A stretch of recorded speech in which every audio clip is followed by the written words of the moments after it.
Jack was just stepping out of the small shower pod, towel wrapped around his waist, when he heard the loud banging on his door. Bang! Bang! Human! Open this door right now. You're late on rent again, shouted a familiar female voice. His alien landlady, Jira. Jack sighed. Just 5 minutes of peace. Is that too much to ask? He mumbled. Before he could respond, the door hissed open on its own. Wait, what? Jack stepped back, shocked. His towel slipped a little. Jira stormed in, her tall, purple-skinned figure looming. Her 4 glowing eyes narrowed as she scanned the messy room. I've warned you too many times. You owe me 3 weeks of rent, human. Jack quickly grabbed the towel and tightened it. Jira, I was going to pay tomorrow, I swear. Just give me one more. She suddenly stopped mid-sentence. Her eyes dropped to Jack's waist. Her expression froze. Her eyes widened, then she screamed. What is that? She pointed at the bulge under his towel. Jack blinked, confused. What? Jira looked horrified. You're hiding a mini shy hulid between your legs? Jack almost dropped the towel. A what now? Jira stumbled back. It's illegal to keep dangerous creatures in this apartment, especially sacred desert worms. Are you insane? That thing eats metal, flesh and sand. Jack's mouth opened, then closed. He didn't know whether to laugh or panic. Jira, I think you're confused. That's not a worm. That's a just part of my body. Her face twisted with disbelief. Don't lie to me, human. I saw it move. It moved because you barged in while I was never mind. Jack turned red. This is how human males are built. Jira was shaking now, walking in circles. No, that can't be true. All this time you've been living here with that thing between your legs? Jack groaned. Yes. That thing is normal for humans. Jira tapped her. Communicator. Family emergency. Calling for backup. Subject. Human parasite host fusion. Possible threat to community. Jack's eyes widened. Wait, what? Don't call anyone. I'm not dangerous. Too late. The communicator beeped back. On our way. Stay safe. Don't engage. Jira took a defensive stance, keeping her eyes on Jack's waist. Stay where you are, human. Until we get to the bottom of this. Jack raised his hands. Look, I can explain this. You're overreacting, seriously. She didn't blink. If you move, I will use the foam blaster. What's a foam blaster? Suddenly, with a hiss, Jira pulled a small alien weapon from her belt and pointed it at him. A red light glowed at its tip. Jack gulped. Okay, not moving. Just then, 2 more aliens entered the apartment. Jira's cousins. Both females, both shocked. One pointed. It's true. The sacred worm. It's attached to him. Can it detach and attack? The other whispered. I don't know, Jira replied. But I saw it twitch. Jack covered his face. This is the worst day of my life. They circled him slowly, curious and afraid. Do you feed it? One cousin asked. No, Jack shouted. Does it have a name? The other whispered. Of course not. Jack snapped. Suddenly, the towel slipped a little again, and the cousins screamed. Jira fired the foam blaster. Poof. A sticky white foam exploded across Jack's chest and arms, hardening instantly. He couldn't move. What are you doing? Jack yelled. Containment protocol, Jira said seriously. Until we understand this biological weapon of yours. Jack struggled but couldn't break the foam. This is not a weapon. This is just how humans are made. Jira and the cousins looked at each other. Then at Jack. Then one of them asked, do all human males have this strange tube? Jack groaned. Yes, all of them. Silence. Then the cousins whispered together. That means every human male walks around with a mini shy hulud, ready to awaken? Jira looked at Jack again. Her face was unreadable. "I will scan you, for safety." "No scanners," Jack yelled. I already had a rough morning. Too late. Jera raised a small handheld device and pointed it at him. Beep, beep. Suddenly, her eyes widened. "Oh! Stars, it's alive. It has a pulse of its own." Jack gave up. "Great, just great." Jack sneezed. It was a sharp, messy sneeze, and it made the foam on his chest jiggle slightly. That was a mistake. One of Jera's cousins screamed so loud. The window almost cracked. It moved again. The mini shy hulud twitched. Jack, still, stuck in the white foam like a marshmallow prisoner, rolled his eyes. It didn't move. That was me sneezing. But the aliens weren't listening. Jera stepped forward with the scanner again, holding it like it was a weapon. "Be silent, human. If it twitches one more time, we'll need to freeze it for study." Jack's voice cracked. "What? It's not a worm. You can't freeze that. That's me." The scanner beeped again. Jera frowned. "Strange. It has blood flow, a heat signature, and it just twitched again." "That's because I'm cold," Jack snapped. "I just got out of the shower. Do you want me to die of embarrassment and frostbite?" One cousin whispered, "Maybe it's controlling his brain." "Or feeding on him slowly," the other replied. Jack closed his eyes. This is the worst day in human history. 10 minutes later, Jera's apartment had been transformed into a full alien research zone. There were charts, holograms, magnifying lights, and a book titled Vorms of the Great Sand Sea. Jack, still covered in foam but now sitting on a chair, sighed. "You're seriously using a worm guidebook to study my biology?" Jera nodded, serious. "This is the closest match we found. But that book has desert monsters that eat." "Spaceships," Jack protested. "Exactly," one cousin whispered. "We think you've been hiding a weapon of ancient power." Jera leaned closer, her eyes glowing slightly. "Tell us, Jack, does it bite?" "What? No." "Does it spit acid?" "No." Jera paused, eyes narrowing. "Can it grow larger when threatened?" Jack opened his mouth, then closed it. He blushed. I'm not answering that," the cousins gasped. "It does grow," Jack shouted. "Not like that. It's normal. Human males, look, we're just built differently, okay?" Jera stared at him in silence for a long moment. Then she whispered, "Can it reproduce?" Jack looked around in disbelief. "Oh, for the love of Earth." Suddenly, the front door hissed open. A new alien walked in, an older female, wearing a thick lab coat and strange goggles. Her voice was cold and sharp. "I am Dr. Vrula. I study dangerous parasites and reproductive anomalies." Jack groaned. "Oh, perfect.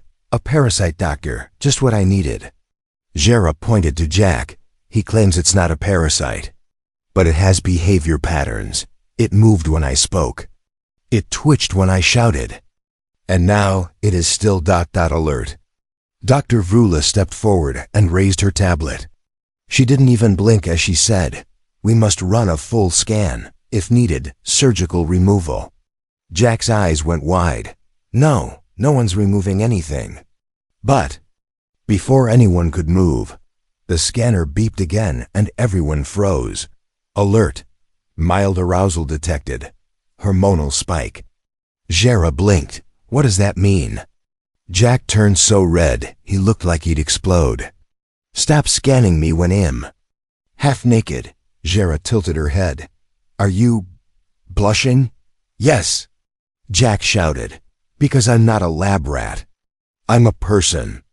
The doctor adjusted her goggles. "Fascinating. Emotional reaction seems tied to worm behavior." Jack's head dropped. "It's not a worm." Then suddenly Jera did something strange. She walked over and sat next to Jack. She gently touched his arm. "I believe you. Maybe not all the way. But part of me thinks we were wrong." Jack looked at her, surprised. "Really?" She nodded slowly. "But I need proof." If you say this is part of you, then teach us. Help us understand. Jack paused, then gave a tired smile. Fine, but no more scanners. No promises, Jera said softly. Then one of her cousins shouted from across the room. IT twitched again. Jack yelled, "It's because I'm sitting next to someone who just threatened to freeze my balls." Jera couldn't sleep, not because of guilt. Not because of Jack screaming when the foam hardened again. Not even because her cousins wouldn't stop whispering. It twitched again, every 10 minutes. No. Jera couldn't sleep because now she was curious. She sat in her dark room, holding her tablet. The glow from the screen lit up her purple face as she searched the intergalactic net for one simple question. Do all human males have a worm between their legs? The results shocked her. Hundreds of answers, diagrams, charts, even alien discussion. Boards. Some aliens were fascinated. Others were horrified. One thread was titled, "My human mate has a tail that stands." Is this normal? Jera blinked at the images, her cheeks darkening in embarrassment. So, it's not a weapon. She whispered. She looked out the window at the night sky. Then what is it for? Meanwhile, in the other room, Jack sat on the floor, arms crossed, towel still barely hanging on. He was no longer stuck in foam, just in frustration. Jera's cousins watched him from across the room, hiding behind a couch like nervous children spying on a wild animal. One whispered, "Why does it sleep sometimes and stand sometimes?" The other replied, "Maybe it has moods. Or maybe it senses fear." Jack stood up. "I can hear you." The cousins gasped and ducked. Jera returned moments later, holding her tablet with shaky hands. She stared at Jack. He stared back. There was a long, awkward silence. Then Jera finally asked, "So, it's not a parasite?" Jack sighed. "No." She took a step closer. "Not a baby Shai-Hulud. No." Her voice dropped to a whisper. "Not even a tiny alien riding you. For the last time, no." Jera looked down at her tablet. Then back at Jack. "You mean all human males have that? All the time?" Jack nodded slowly. "Yes, it's completely normal." Jera's mouth opened slightly. Her voice was soft. "That must be heavy." Jack blinked. "Excuse me?" "I mean," she cleared her throat, flustered. "It just looks like it would throw off your balance." One cousin stood up, eyes wide. "So if all human males have it, then all of them can do what it does?" Jack raised an eyebrow. "You mean reproduce?" Jera and her cousins gasped in unison. The one behind the couch whispered, "They're always ready?" Jera covered her mouth. "That explains the stories." Jack tilted his head. "What stories?" Jera slowly sat down on the edge of the table, her voice dreamy. "They say, in the outer colonies, some alien women take in human males as mates because they don't need a mating season." Jack tried not to laugh. "Well, that's not the only reason." Jera looked directly at him. "But it's true?" Jack shrugged. "Humans don't have a season. Love just happens when it happens." Jera nodded slowly, but her eyes were full of thoughts. Deep ones. Later that night, the cousins finally left. Jera brought Jack a blanket and a warm cup of something that tasted like cinnamon and starlight. They sat in silence. Finally, Jack asked, "So, are you still scared of it?" Jera looked at him and smiled gently. "No, not scared." She paused, then added, "But I still don't understand it." Jack smirked. "It's not a puzzle, Jera. It's just a part of who I am." She nodded. "I see that now." Then out of nowhere she asked, "Does it have a name?" Jack choked on his drink. "What?" Jera smiled, amused. "I just meant some creatures bond better when they're named." Jack laughed for the first time all day. "No, it doesn't have a name, and please don't give it one." She gave a playful shrug. "All right, but if it twitches in the middle of the night again, I might scream. Jack raised an eyebrow. You're the one who barged into my room, remember? Jera smirked. Next time, lock your door, human. He grinned back. Next time, knock first. They both laughed, and for the first time, something changed between them. Not fear, not confusion, but understanding. Jera woke up sweating. Her bed was soft, her room was quiet, but her body felt strange. Her cheeks were warm, her hands trembling slightly, and the dream still echoed in her mind. She saw sand, endless and golden. She saw a tall human walking alone. And then, he looked at her, reached out, and burrowed into me. She whispered, still confused by the feeling in her chest. She sat up slowly and blinked. That thing in the dream wasn't scary. It wasn't a monster. It was comforting. It felt like connection, heat, unity. She shook her head quickly. What is wrong with me? It was just a dream. But her heart was still racing. In the next room, Jack sat at the tiny kitchen table, drinking something that passed for alien coffee. He wore loose sleeping pants and rubbed his tired eyes. He hadn't slept well either. Every time he closed his eyes, he remembered Jera's look of curiosity. Not fear, the way she had smiled last night, the way she laughed. She didn't seem like a landlord anymore. She seemed like something more. Suddenly the door to her room slid open. Jera stepped out, her robe loose around her shoulders, hair a mess, eyes wide and unfocused. She froze when she saw him. Jack waved, awkwardly. Morning. She stared at him like she was seeing a ghost. Then she spoke without thinking. I had a dream you burrowed into me. Jack blinked. What? Jera shook her head fast. No, I didn't mean it wasn't like that. I mean, it was, but not the way you're thinking. Jack choked on his coffee. Jera, breathe.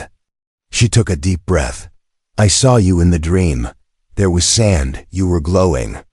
And then you just entered my body like a sacred creature. Jack raised an eyebrow. Glowing? Was I radioactive? She blushed. No, you looked like ... fire, but soft fire, and ... I wasn't afraid. Jack tried to hide his grin. So I didn't have the mini shy hulid this time. Jera threw a pillow at him. Don't say that name ever again. They both laughed, but the tension was real now, not the fear tension. The other kind. Later that day, Jera tried to distract herself. She cleaned. She reorganized the food shelf. She even dusted her bookshelf with a laser duster. But no matter what she did, her mind kept going back to the dream. To Jack, to that weird warmth growing in her chest whenever she looked at him. Meanwhile, Jack stood in the balcony garden, staring out into the alien city. Ships flew in the sky like birds. Lights blinked in strange patterns. And yet, it all felt so ... peaceful. He didn't notice Jera had walked up beside him until she spoke softly. Do you think dreams mean something? He looked at her. Sometimes. Sometimes it's just the brain making noise. And sometimes it's your heart talking. She nodded slowly. I don't understand humans, but I want to. Jack smiled. Then ask me anything. She looked at him seriously. When your worm, when that part of you reacts. Is it always just biology? Jack chuckled. Not always. Sometimes it means we like someone, that we're connected. Jera's face softened. So if it moved when I was close, maybe it meant something? Jack's smile faded. His voice became gentle. Maybe it means I don't think of you as just my landlady anymore. Jera looked down. I don't think of you as just a tenant either. Silence. Then softly she reached out and held his hand. It was a small gesture, but in their two worlds, it meant everything. The message came in the middle of breakfast. Jera had just poured Jack a cup of warm blue milk. He had just said, thanks, with a soft smile. Then the wall screen lit up. Red alert. Urgent broadcast. Jera's smile faded. a serious alien face. Appeared on the screen, her older brother, Commander Volker, head of the district security forces. His voice was cold, sharp, and loud to all residents. A dangerous male human has been reported with a foreign biological weapon attached to his body. He must be found and neutralized immediately. Do not approach. Report his location at once. Jack froze. Jera dropped the milk. The cup shattered. Commander Volkar's eyes stared straight ahead, but it felt like he was looking right at them. Special order. If captured, the weapon must be surgically removed and sent for analysis. Jack's voice was barely a whisper. They want to cut it off. Jera's hands trembled. No, this can't be happening. Jack stood up. Jera, is this real? They think it's a threat? She ran to the screen and shut it off. My brother. He must have found out. Someone must have reported you. Jack's heartbeat was pounding in his chest. This is because of the twitching, isn't it? Jera didn't answer. Jack grabbed her arm. Jera, what do I do? I can't let them take me in. She looked at him, eyes wide, heart racing. We hide you. 10 minutes later, Jack was inside a storage crate, hidden under old robes and dusty metal tools in the back room. Jera paced back and forth, her mind spinning. Outside, hovercrafts zipped through the sky. Boots hit the ground. A loudspeaker echoed. Search Unit 32, Building 7. Suspect may be armed with alien reproductive organ. Jack whispered from the crate. This is the most ridiculous crime I've ever been accused of. Jera hissed back. Be quiet. They'll scan for movement. He sighed. You know, back on Earth, people usually flirt before threatening to cut each other's parts off. Jera glared. Do humans always joke during near-death situations? Jack smirked inside the crate. Only the brave ones. Suddenly, boom. The front door exploded open. Jera's brother, Commander Volker, marched in with 2 armored soldiers. Jera stood in front of them, calm but trembling. Where is it? Volker demanded. Where's what? She replied. The human weapon. You've been housing it. There are reports. Jera crossed her arms. He's not a weapon. He's a tenant. And he's gone. Gone where? Volker stepped closer. Don't lie to me. Jera didn't blink. I said he's not here. The soldiers began scanning the room. The crate lit up blue. Jack held his breath. The scanner paused. Beep, beep, nothing. Jera had secretly placed a heat-blocking shield over the crate earlier. The soldiers moved on. Volker stared at his sister. Do you know what that creature can do? She didn't move. Yes, I've seen it up close. Volker looked disgusted. Then you should know better. It must be removed before it spreads. Jera's voice turned cold. Before what spreads? Understanding? Peace? Volker clenched his jaw. I'll be back. With clearance to tear this place apart. If you're hiding him, sister, you will lose everything. And then he left. Later that night, Jack sat on the floor, finally out of the crate, breathing deeply. Jera knelt beside him, offering water. He looked up at her. You saved me. She smiled softly. You're more than just a body part, Jack. He laughed bitterly. Good to know. Then she whispered, but that part of you, it might be the reason they come after you again. Jack nodded. Then I'll need you to protect it, and maybe understand it. Jera leaned closer. I don't want to just understand it, Jack. I want to understand you. They stared at each other. The danger was real.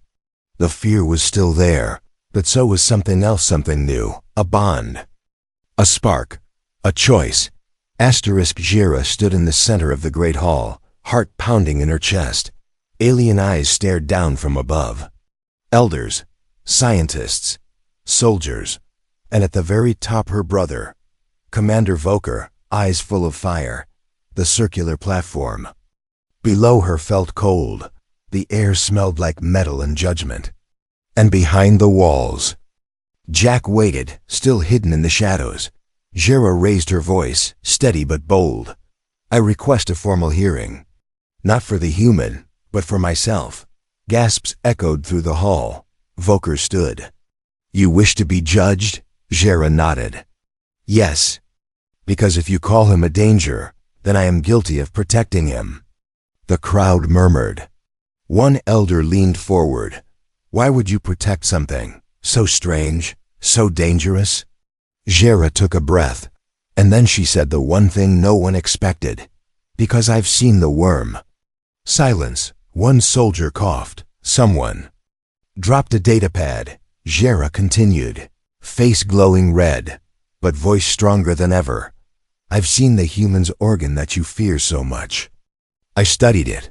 I watched it. I even touched it. The hall erupted into whispers. Jack, hiding behind the curtains, buried his face in his hands. Oh my God, she just said that. Jera held her ground. And I'm here to say this. It is not a weapon. It is not a parasite. It is part of him. Volkar's face twisted in disgust. You've been brainwashed by the human.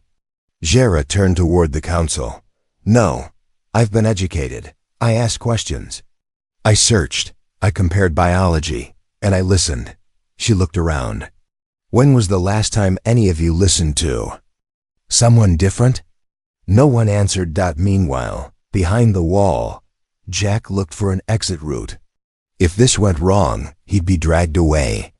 Or worse, but something kept him frozen. Her voice, her words, the way she stood up not just for him, but for truth. Volker slammed his hand on the table. Even if you sympathize, you cannot deny the facts. His species breeds without warning. Their males walk around with, Jera interrupted. With what? With a natural body? Just like us? Another elder leaned in. Would you risk your life for his? Jera looked up, clear and fierce. Yes, I would defend the human's worm with my life. The room went silent again. Someone in the back chuckled. Jack, still hiding, whispered to himself. That's not how I imagine being defended, but okay. Then one of the scientists stood up. Her voice was calm and old. Jera, would you bring him here? Let him speak for himself. Jera hesitated. If I do, will he be safe? The elder nodded. He will not be harmed. You have given us reason to doubt what we thought we knew. Jera turned and tapped her communicator. Jack, come out. Moments later, Jack stepped into the hall. He wore clean clothes. He walked slowly, every eye watching him. But his back was straight, his head high. He stood beside Jera. She gave him a look that said, You're not alone. Jack nodded to the council. Then said the simplest thing he could. I am not dangerous. I'm just different. He paused. Then smiled at Jera. And I'm lucky, because someone saw me not as a threat, but as a person. Jack was given a medal. Yes, a real medal, round, shiny, and awkwardly shaped like a worm. The words on it read, For bravery in the face of biological confusion. Jera pinned it on his chest in front of a crowd of aliens who once wanted to cut off his dangerous organ. Jack held back a laugh. Well, that's one way to say thank you. The crowd clapped. A few aliens bowed. Some whispered to each other, still unsure if the human was a hero or just very lucky. But one thing was now clear across the entire district.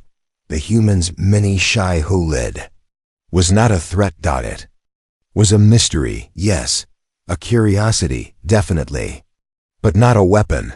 And more than that, it became a symbol of peace, change, and very weird biology lessons in alien schools. Later that night, under the soft glow of twin moons, Jack stood on Jera's rooftop garden. He looked up at the stars, wondering how in the universe things had changed so fast, from a cold floor and sticky foam to a rooftop and a future he didn't see coming. Jera joined him quietly. She stood beside him for a moment before speaking. You saved more than yourself today. Jack turned. So did you. They smiled, then without warning. Jera said something so strange. Jack nearly fell off the balcony. Human. I think I want your mini Shihuled forever, Jack blinked. Excuse me? Jera stepped closer, her cheeks a deep violet blush. I mean, I want you, not just that part, all of you. Your stubbornness, your warmth, your weird earth jokes, your human heart, Jack grinned.